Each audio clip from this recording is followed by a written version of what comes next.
بسم اللہ الرحمن الرحیم۔ حضرت عمر رضی اللہ تعالیٰ عنہ اور ان کے ماں باپ کو بھی سخت سے سخت تکلیفیں پہنچائے گئی۔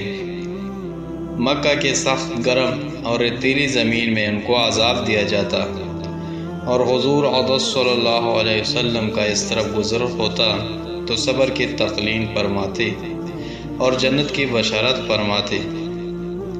آخر ان کے والد حضرت یاسر رضی اللہ تعالیٰ عنہ اسی حالت تکلیف میں وفات پا گئے کہ ظالموں نے مرنے تک چین نہ لینے دیا، اور ان کے والدہ حضرت سمیہ رضی اللہ تعالیٰ عنہ کی شرمگاہ میں ابو جہل ملعون نے ایک برچہ مارا جس سے وہ شہید ہو گئے، مگر اسلام سے نہ ہٹے۔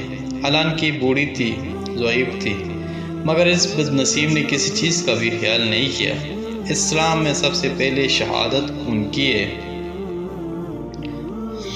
اور اسلام میں سب سے پہلے مسجد حضرت عمر رضی اللہ عنہ کی بنائی ہوئی ہے۔ جب حضور اقدس صلی اللہ علیہ وسلم ہجرت فرما کر مدینہ تشریف لے گئے تو حضرت عمر رضی اللہ عنہ نے کہا کہ حضور صلی اللہ علیہ وسلم کے لیے ایک مکان سایہ کا بنانا چاہیے جس میں تشریف رکھا کریں، دوپہر کو آرام فرما لیا کریں اور نماز بھی سایہ میں پڑھ سکے۔ تو قباء میں حضرت عمر رضی اللہ عنہ نے اول پتھر جمع کی اور پھر مسجد بنائی۔ لڑائی میں بھی نہایت جوش سے شریک ہوتے تھے۔ ایک مرتبہ مزے میں آ کر کہنے لگے کہ آپ جا کر دوستوں سے ملیں گے، محمد صلی اللہ علیہ وسلم اور ان کی جماعت سے ملیں گے۔ اتنے میں پیاس لگی اور پانی کسی سے مانگا۔